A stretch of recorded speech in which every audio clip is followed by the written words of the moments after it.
As a jig editor, you don't need technical skills in 3D content creation in order for you to be able to utilize the jigs that your team have already created.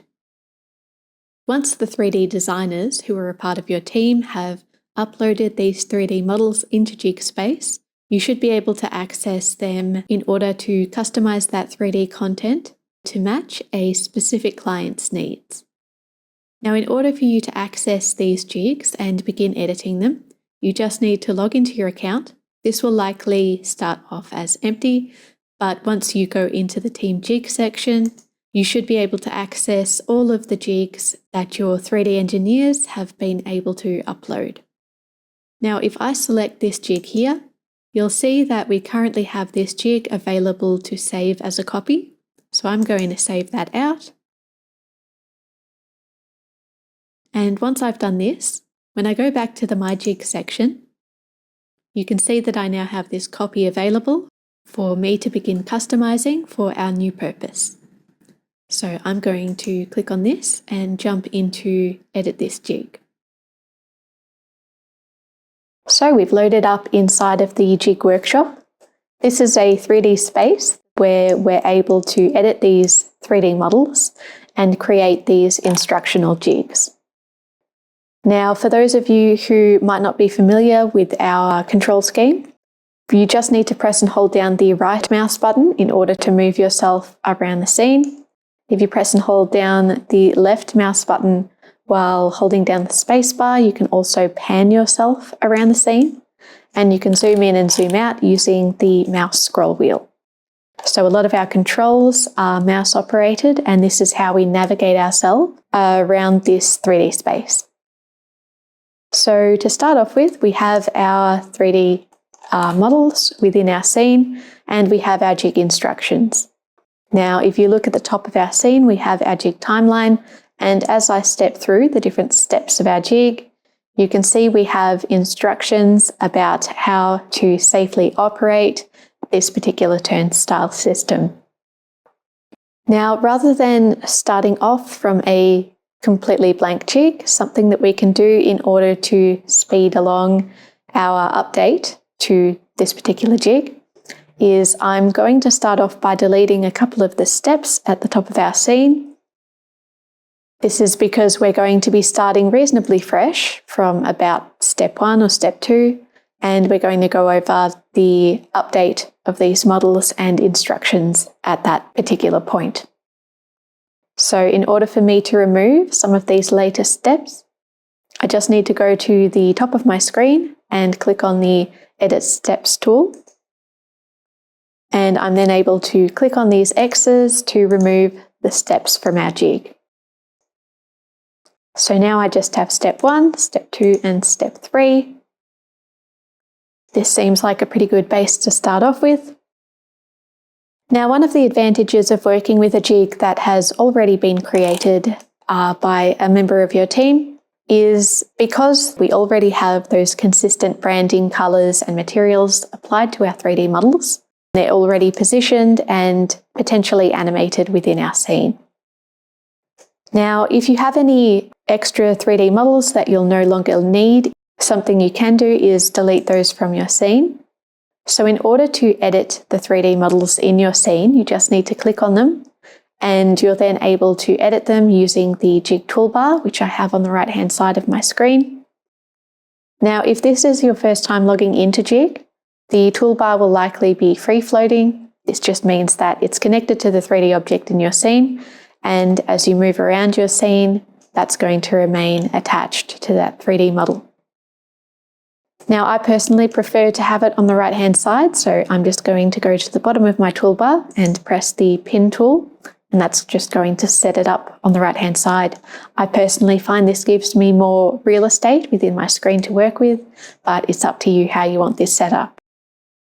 Okay, so what I'm going to do here is I'm going to delete a couple of these objects.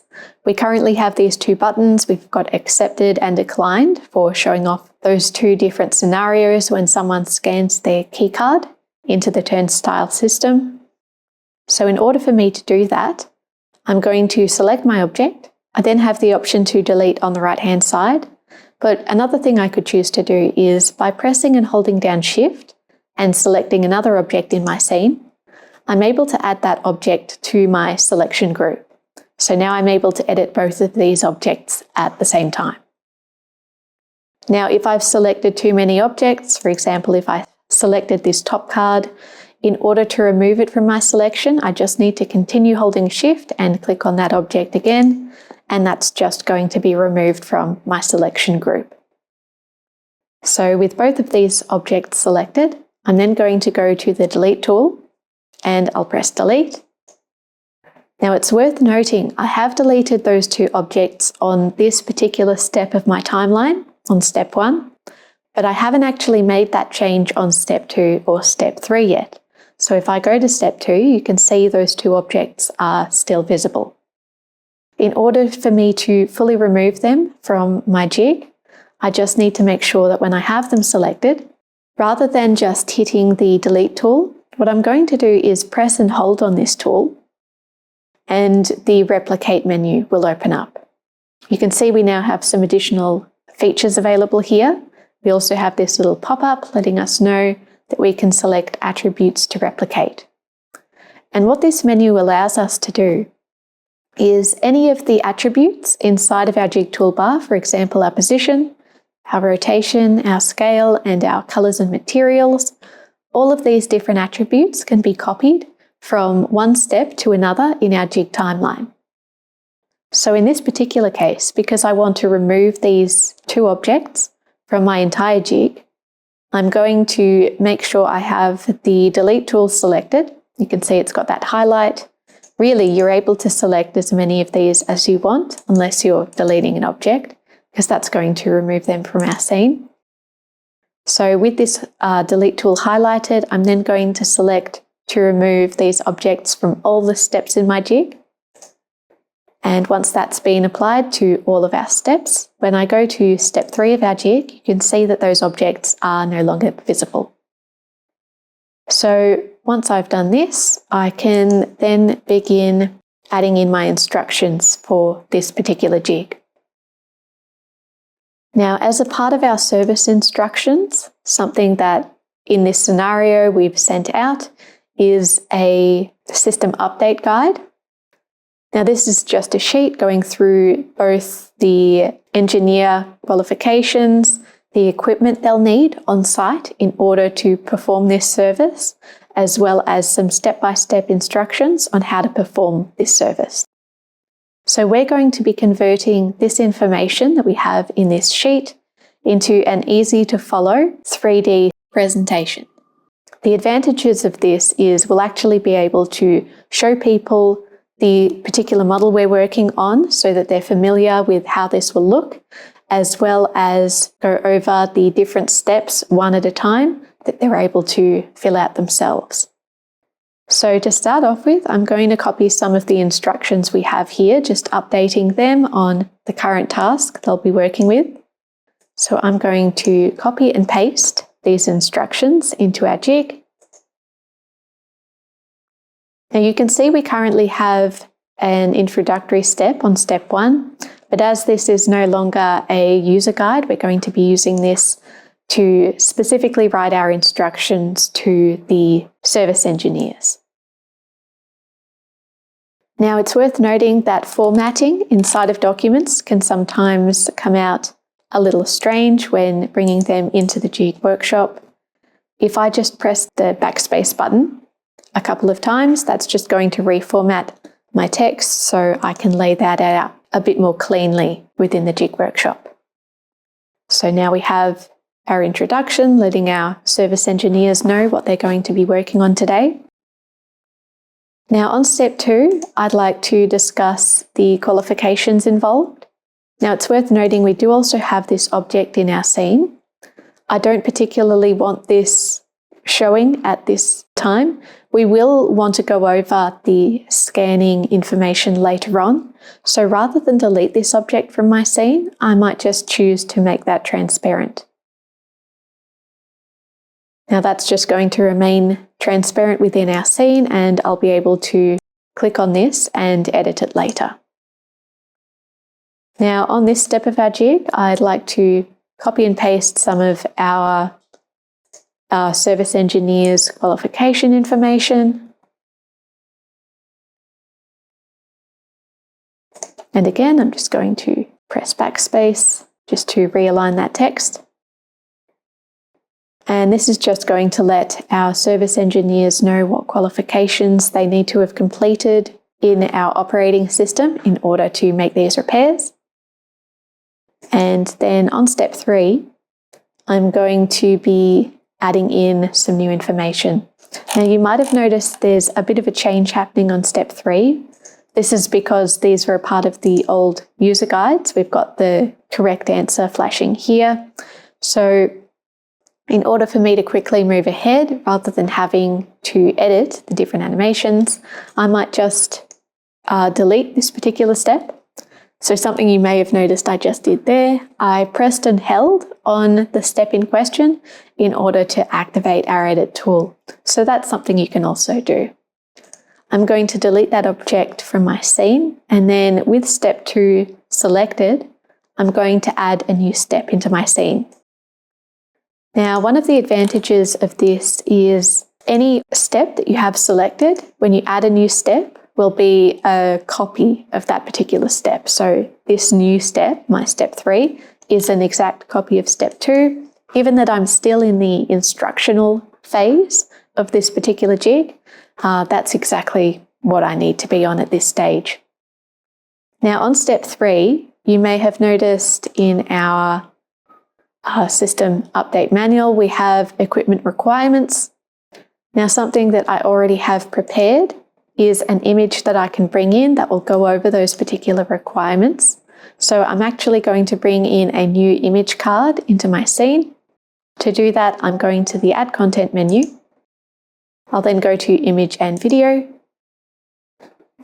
and I'll upload this file. We have our equipment list saved out as a PNG file. And I'm going to bring this in on all steps of my jig. Now you'll notice that because this image file is a lot smaller than the actual turnstiles, I've zoomed in quite close into my scene. To realign myself within the scene, something I can do is double click on the floor or background of my scene, and that's going to realign my camera within that space.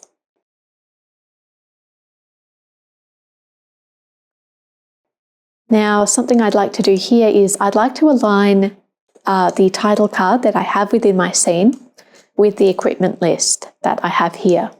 So something that we can do in this particular case, by selecting our title card, which is already correctly positioned, I can then press and hold on the Move tool, and what this is going to allow me to do is actually copy the attribute, in this case the position, from one object to another. So again, I'm pressing and holding, and rather than the copy tool, I'll be using the paste tool. And you can see we've now got a little bit of clipping happening. This is because they're in perfect alignment within this space. So when I drag this object down, I know that it's perfectly aligned along the Z-axis. So now I can scale this object up and have it perfectly aligned with our title card. It's also worth noting that because .pngs support transparency, by going to the Color and Material tool and slightly dragging down on this transparency slider we have here, I'm able to turn on that transparency, and this will allow us to have those softly rounded edges on our objects. This is because the corners of the image itself is fully transparent. Now, once I've positioned my object within the scene, I can see it's getting blocked a little bit by the turnstiles themselves. So I'm going to lift up our 2 image cards here. I may also choose just to have the Raildex card showing on step 1 of my scene. So on step 2, I'm going to make this object transparent, and I'll copy this transparency across to the next step as well. Now step 3 is where we're showing off our equipment list. I'll pull this up a tiny bit more. It's worth noting that on step 2 and step 1, that object's going to go back to its load-in position.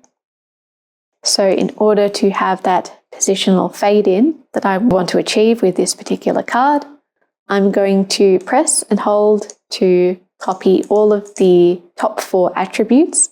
Sometimes I may not have made a change to a particular attribute. In this case, I haven't performed any rotations on this object, but whenever I'm saving out a general positional bit of information that I've made to that object, what I do is select the top 4 and I'll copy those across all the different steps of my jig.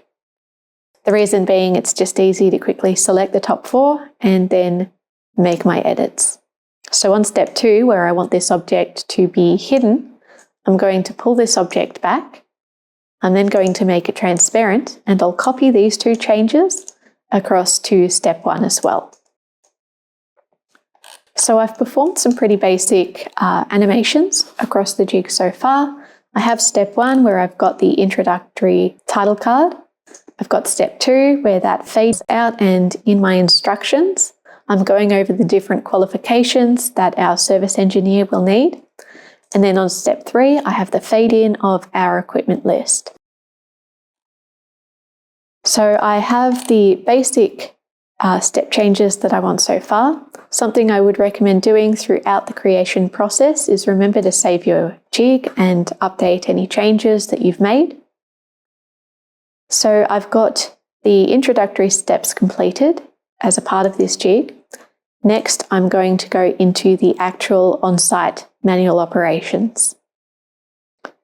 Now, the first step that we're going to be doing is powering off those turnstiles. So I'm going to copy this text across. And rather than making my new step a copy of step 3, where we have that equipment list visible, I'm going to select step 2, because this is a fairly generic step to have our introduction on for these instructions, and I'll add a copy of that step. Now I'll add in my instructions here, and I'll begin adding a bit more flavor text just to give a bit further information to our service engineers about what they're going to be performing here.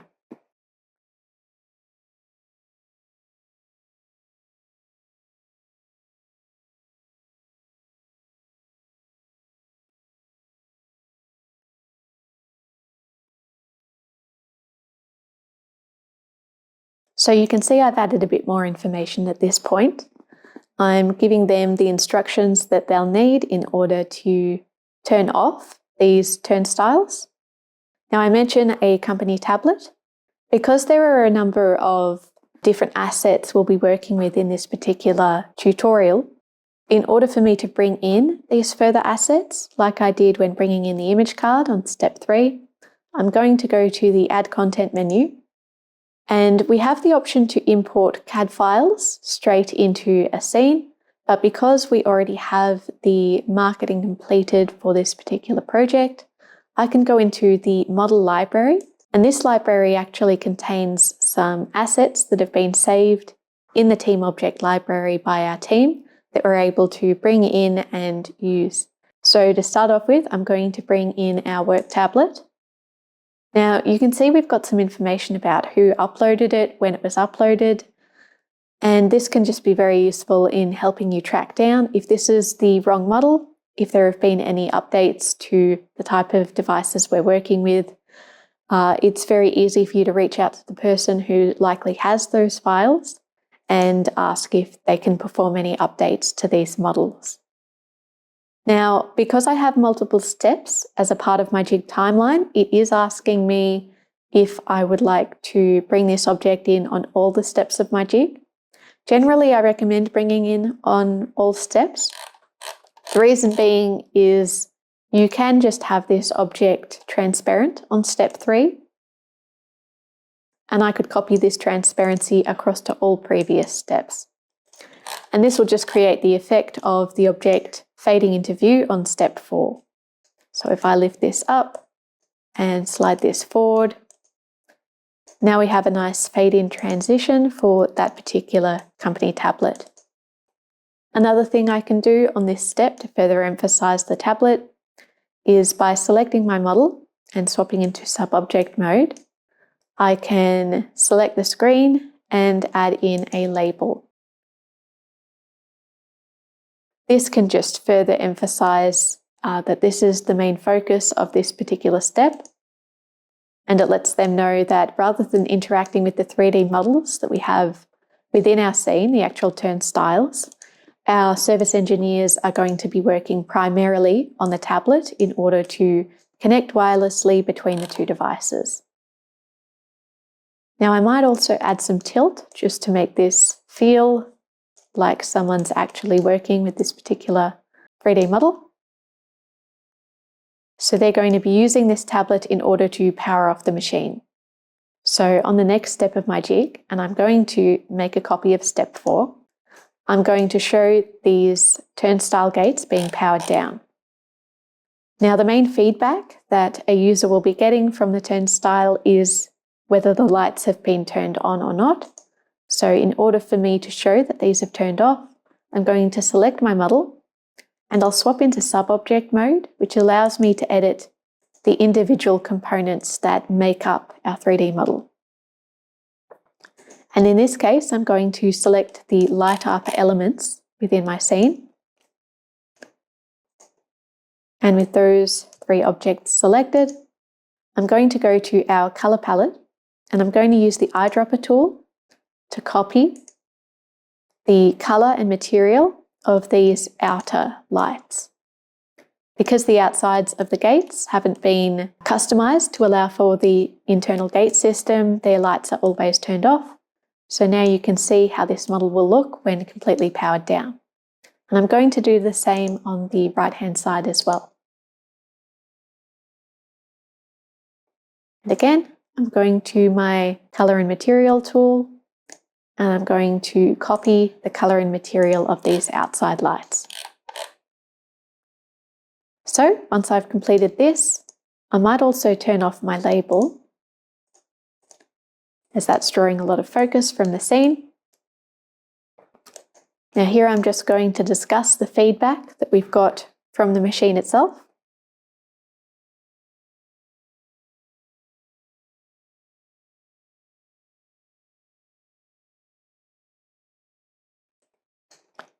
Now on this particular step, in order to further emphasize the lights have been turned off, I'm actually going to fade out our tablet so that it's not the main focus of our scene. And I might select these internal lights here, or maybe the light on top, just to indicate that those lights have turned off. And I'm going to apply a label. And I'll turn that label on so that it's always visible on this particular step. Now next, on step 4, because I want the lights to power back on, I'm going to make a copy of this step. So now when we go through these instructions, on step 4, we tell the user to power off the turnstiles. On step 5, we let the user know that they're going to be turning those back on. I might actually highlight this text further. And on step 6, I'm going to point out that the lights have a particular color for this step of our jig. I might also edit where I have the tablet placed within my scene.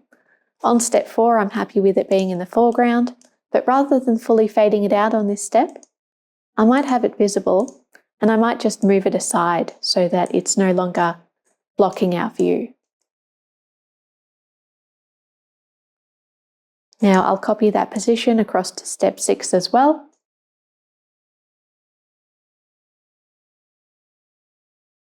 Okay, and on step 6, when the user is powering on the device, I'm actually going to be editing the color of these lights. So I might add this text in as well.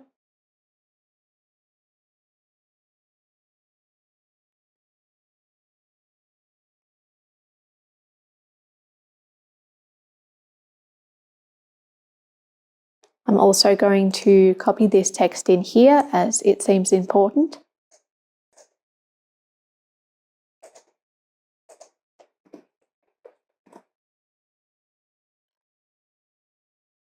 Now I'll just double check that I have the correct text from step 4 to step 5.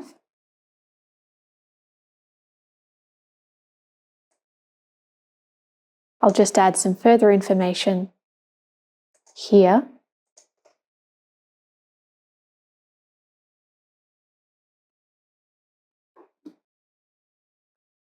On step 6, we're going over checking for any damage.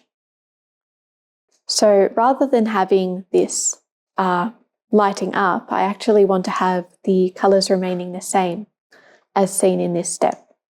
Now, in order for me to easily copy these colours across from step 5 to step 6, I just need to make sure that I have this object selected in object mode. You can tell this by the blue outline we have on our object. So rather than being green, we want our object to be blue. And I'm going to press and hold on the colour and material palette and copy that detail from step 5 to step 6. So you can see that this has copied across. We've got everything turned off. And I'll do this to step 5's model as well.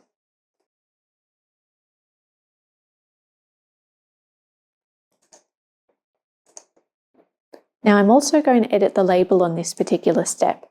I want to emphasize that the company iPad is going to be used to take any photos of any damage just for recording purposes.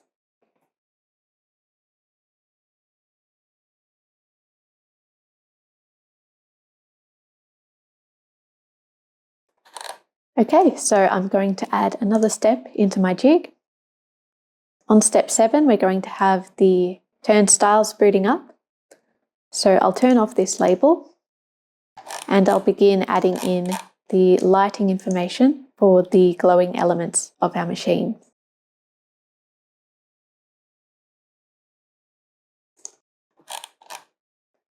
Now it's worth noting, once I've got the colour selected, I can then go around and, while pressing and holding down Shift, and while being in sub-object mode, I'm able to select the different elements within my jig and make a rather complex selection group. Once I have all of those models selected, I can go to the Colour and Material tool and use our eyedropper in order to copy both the colour and material that we had applied to that object there. So we've got the blue for booting up the updates. Also apply the glow that we have in the gates themselves.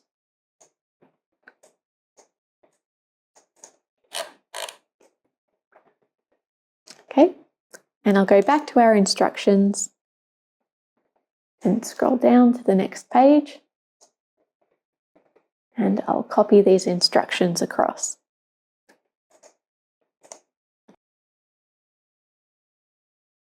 So we're letting the users or the service engineers know that the gates are going to light up blue while this update is happening. And then we're going to go from step 7 to step 8, where that change is going to occur, letting them know that the gates are now operational.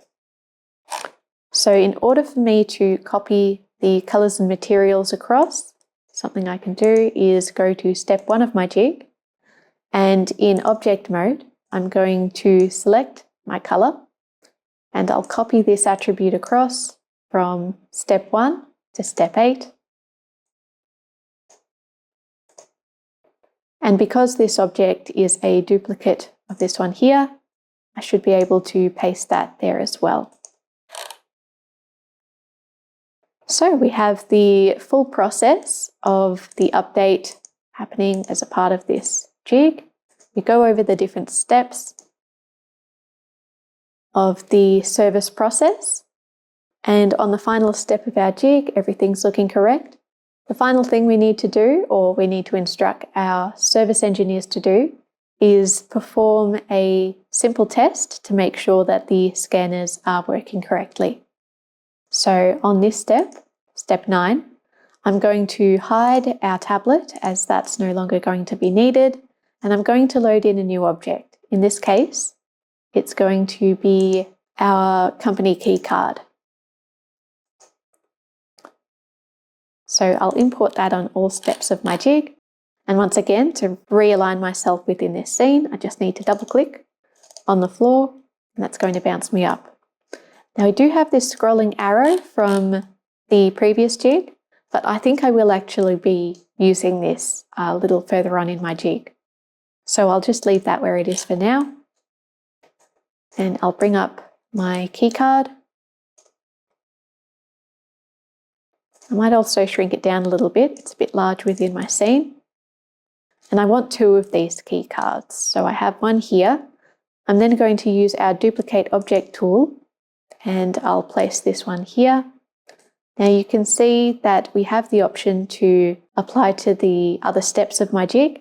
I do want to apply to all the steps in this case, like I did with the other Raildex card, just so that it's fully editable across the different steps of my jig. Now I want this to be aligned with the other cards, so selecting the one in the correct position, I'm going to copy its current position and I'll paste this onto the other card and just slide that aside. Now I am going to edit some color on these particular cards rather than them being standard. In order for our users to run these tests, we're going to have a positive card and a negative card. So as standard with our company, we have some test cards. So this one is going to be expired. And this one is going to be up to date.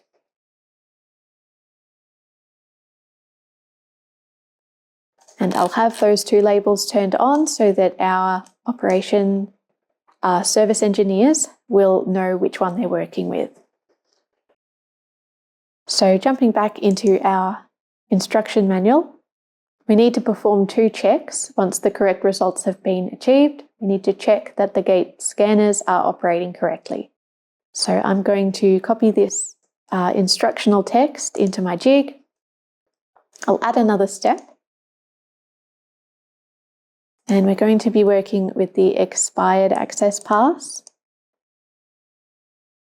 Now I could choose to also copy this text across so that they match up correctly. I just need to make sure that I've copied that across to step 9 as well.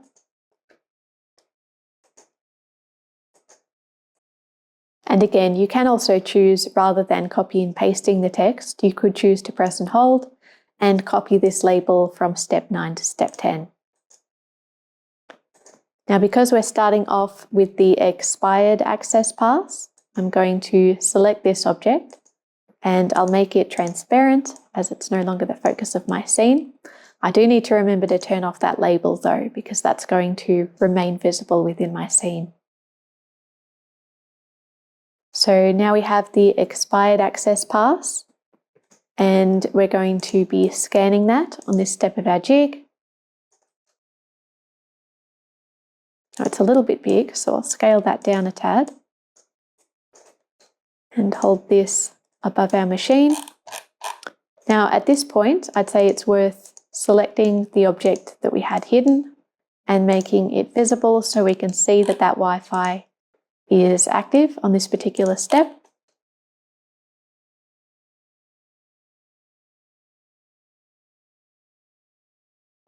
And on step 11 of our jig, we're going to be changing the lighting system so you can see that that expired card has been declined.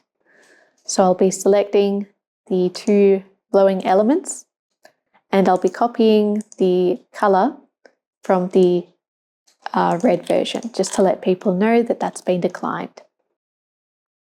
Now we have our final test. We have the current access pass.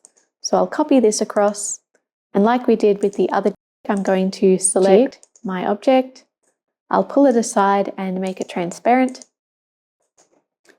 And again, I'm just going to turn off this object's label.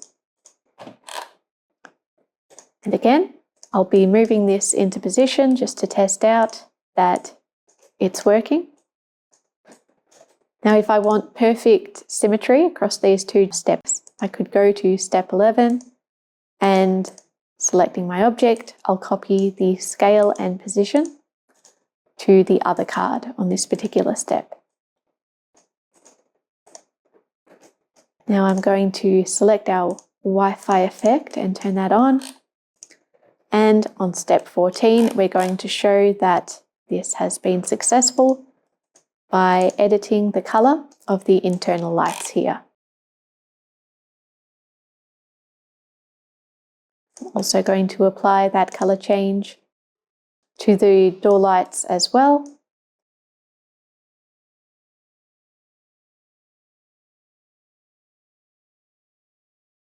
And I'll be opening these up.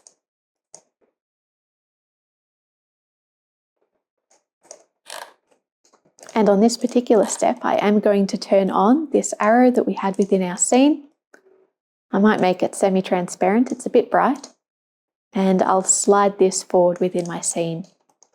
So now you can see on step 13 that the gates have worked and the user is able to pass through.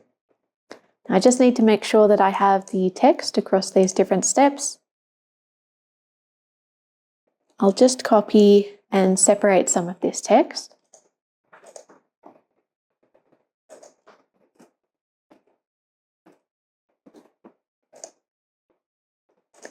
Then we have the scanning of the current pass.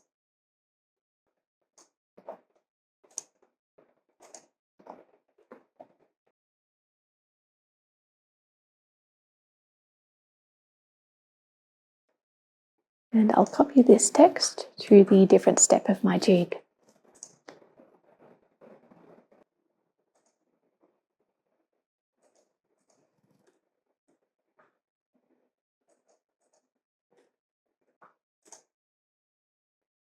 I might also copy this text that we have here onto step 13.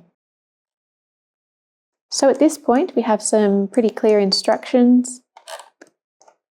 We just need to make sure that the cards are fully animated across the different steps of our jig. So I'll find the step where they're introduced, which is step 9, and I'm going to copy their scale, position, rotation. Again, the top 4.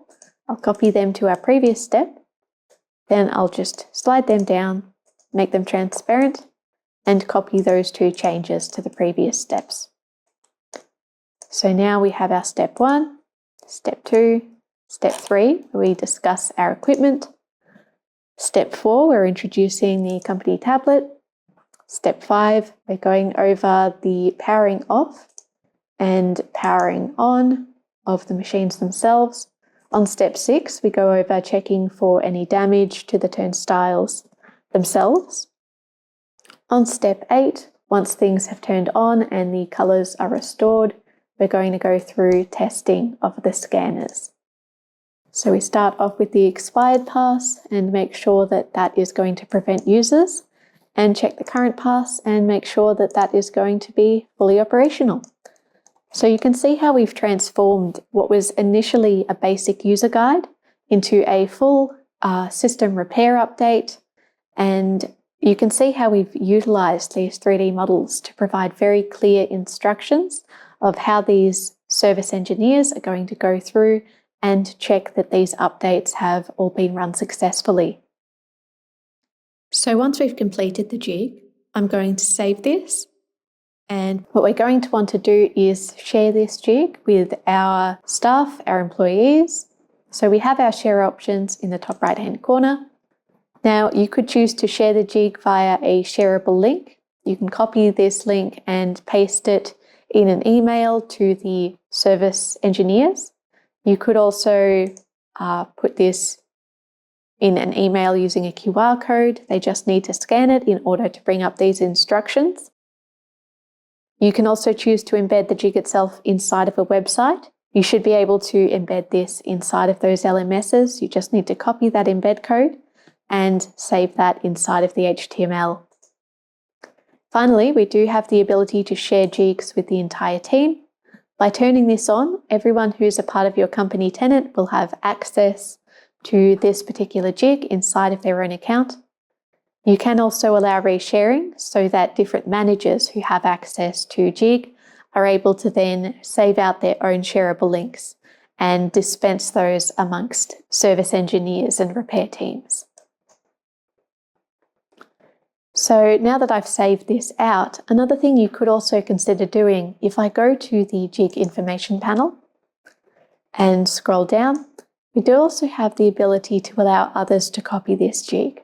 So if I turn this on and set this to team only, I just need to jump back to my main menu. Don't forget to save though. So we'll save our jig, and that's going to save the update to allowing others to copy the jig.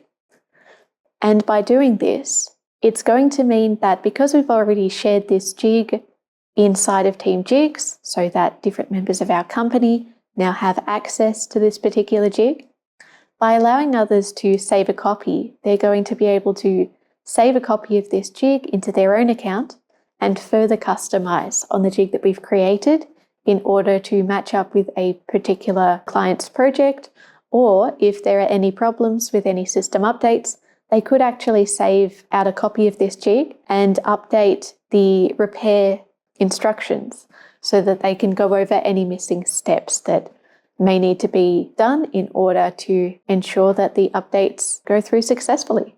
So that's our presentation for today.